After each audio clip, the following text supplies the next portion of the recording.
रामनवमी म्हणजे देशभर साजरा होणारा महोत्सव. त्यातही नाशिकच्या पंचवटीत ज्या ठिकाणी प्रभू रामचंद्र, सीतामाई आणि लक्ष्मण 2.25 वर्ष राहिले, त्या पंचवटीतील काळाराम मंदिरात हा राम जन्मोत्सव अतिशय मोठ्या प्रमाणामध्ये गेल्या 200-300 वर्षापासून साजरा केला जातो, संपन्न होतो.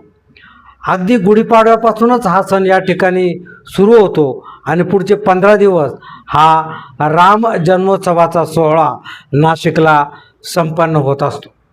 आपल्याला माहीत आहे की 2027चं जे सिंहस्थ कुंभपर्वणी नाशिकला होत आहे, त्याची तयारी करण्यासाठी नाशिकमध्ये अतिशय मोठ्या प्रमाणात सर्वत्र बांधकामं केली जात आहेत.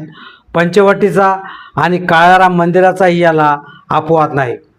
काळाराम मंदिराचं जे प्रमुख पूर्वद्वार आहे त्या ठिकाणी सध्या युद्ध पातळीवर काम चालू आहे. त्यामुळे या वर्षी नवरात्रासाठी जे भाविक येतील त्यांना दक्षिण दरवाजातून मंदिरात जाण्याची आणि दर्शन घेण्याची व्यवस्था करण्यात आलेली आहे. आज आपण नाशिकच्या सुप्रसिद्ध काळाराम मंदिरात आलेलो आहोत.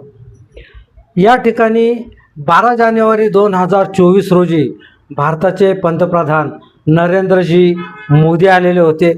त्यावेळेस येथील आचार्य महामंडलेश्वर श्री महंत सुधीरदास महाराज यांनी या कार्यक्रमाचं पौरोहित्य केलेलं होतं.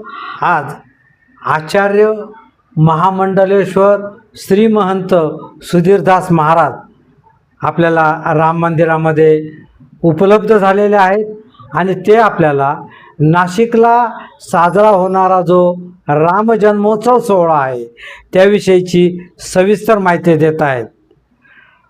आचार्य महामंडलेश्वर श्री महंत सुधीरदास महाराज. पूर्ण वर्षभरामध्ये प्रभू रामचंद्रांचे 4 नवरात्र या ठिकाणी संपन्न होत असतात. या 4 नवरात्रामध्ये वासंतिक नवरात्र म्हणजे जे वसंत ऋतूमध्ये येणारं, ज्याला चैत्री नवरात्र असंही संबोधलेलं आहे, इथून आमच्या संपूर्ण परंपरेची पूजा प्रथा ही सगळी प्रारंभ होत असते. प्रभू रामचंद्रांच्या मंदिरावरती अत्यंत सुंदर असा प्राचीन ध्वज हा फडकवला जातो. त्या ध्वजाची देखील परंपरा आहे. पेशव्यांचे जे मामा सरदार रास्ते यांच्या घराण्याकडनं पाठवलेला हा ध्वज आज तागायत गेली 250 वर्ष आजही ती परंपरेचं पालन होत आहे. तो ध्वज लावल्यानंतर गुढी उभारली जाते. प्रभू रामचंद्रांचे या ठिकाणी गणेश पूजन पुण्यावाचन करून अंतर्मातृका, बहिर्मातृका, पुरुषसूक्त न्यास विधीने प्रभू रामचंद्रांचं त्या ठिकाणी पूजन होतं. आणि त्यामध्ये आमच्या उत्सवाचे जे परंपरागत 3 घराणे आहेत, त्या घराण्यापैकी एक घराण्याचा जो मान असतो त्यांचा मुख्य प्रतिनिधी हा रामजन्माच्या पूजेला बसतो. गुढीपाडवा झाल्यानंतर मध्ये सप्तमी येत असते, उद्याची सप्तमी. या सप्तमीला अन्नकोट महानैवेद्य या ठिकाणी सप्तमीचा नैवेद्य या ठिकाणी मोठा असतो. अनेक भाविकांना प्रसाद मिळेल अशी व्यवस्था केलेली असते.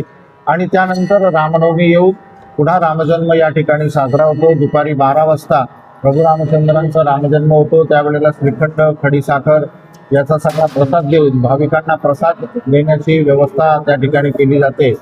आणि संध्याकाळी 7:30 वाजता वर्षभरामध्ये एकदाच होणारी अन्नकोट महाआरती त्या ठिकाणी संपन्न होते.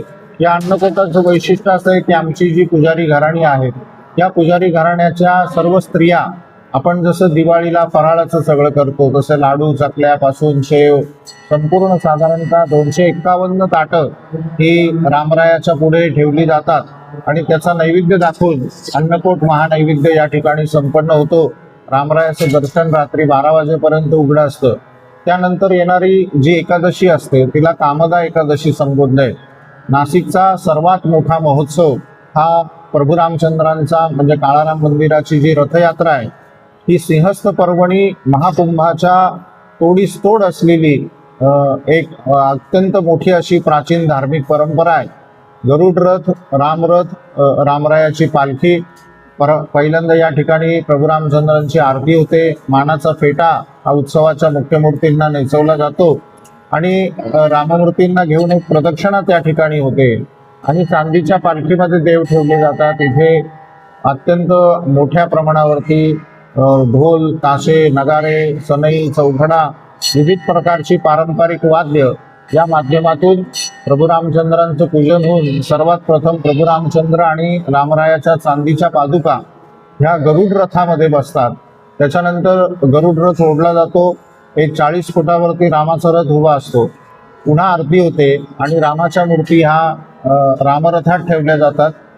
रामरायाच्या ज्या चांदीच्या पादुका आहेत त्या गरुड रथामध्ये ठेवला जातो आणि गरुड रथ संपूर्ण मानाची जी देवस्थानं आहेत नदी ओलांडून गावामध्ये जाऊन त्या देवस्थानच्या पूजा ह्या रामरायाकरता केल्या जातात. त्या पूजा घेऊन पुन्हा गंगेवरती म्हसोबा पटांगण इथे दोन्ही रथ मिळतात आणि रामतीर्थावरती येऊन प्रभू रामचंद्रांना त्या ठिकाणी अवभृत स्नान हे घातलं जातं. अवभृत या शब्दाचा अर्थ असा आहे की यज्ञ समाप्ती सूचक हा किंवा यज्ञ समाप्ती ज्या होते त्या झाल्यानंतर जे पुण्यप्रद स्नान करायचं असतं त्याला अवभृत स्नान म्हटलंय. हे अवभृत स्नान अश्वमेधाधिकम पुण्यम, अश्वमेधाच्या यज्ञापेक्षा देखील मोठं श्रेष्ठ सांगितलंय. त्यामुळे लाखो लाखो भाविक त्या दिवशी रामतीर्थावरती रामकुंडावरती त्या ठिकाणी असतात. तिथे संपूर्ण विधिवत आमच्या परंपरेने सर्व पूजन होऊन पुन्हा कपालेश्वराच्या मागच्या बाजून शनी चौकात येऊन प्रभू रामचंद्रांच्या ज्या उत्सव मूर्ती आहेत त्या राममंदिरात स्थापन होतात. पुन्हा महाआरती होते. तर दुसऱ्या दिवशी पुन्हा आमच्या इथे पुन्हा पारंपरिकरित्या सर्व महापूजन, राजोपचार पूजन प्रभू रामचंद्राचं होतं.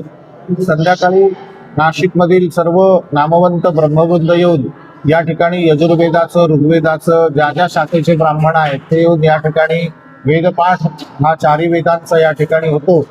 गोपालकाला इत्यादी दाखवून या ठिकाणी असलेल्या वासंतिक नवरात्राची समाप्ती त्या ठिकाणी होते. 2 दिवसानंतर पुन्हा हनुमान जयंती जी येणारी आहे त्या हनुमान जयंतीचाही पूजन आणि हे करून परंपरागतरित्या काळाराम मंदिराची आम्ही जे पुजारी घराणी आहोत हा आमचा 27 पिढ्यांची ही प्रभू रामचंद्रांची सेवा आहे. माझा मुलगा 28वा वंशज आहे. त्या 28 पिढ्या आमच्या प्रभू रामचंद्रांच्या सेवेत आहे. अशीच सेवा प्रभू रामचंद्रांनी नित्य करून घ्यावी हीच या निमित्ताने प्रार्थना. जय श्रीराम.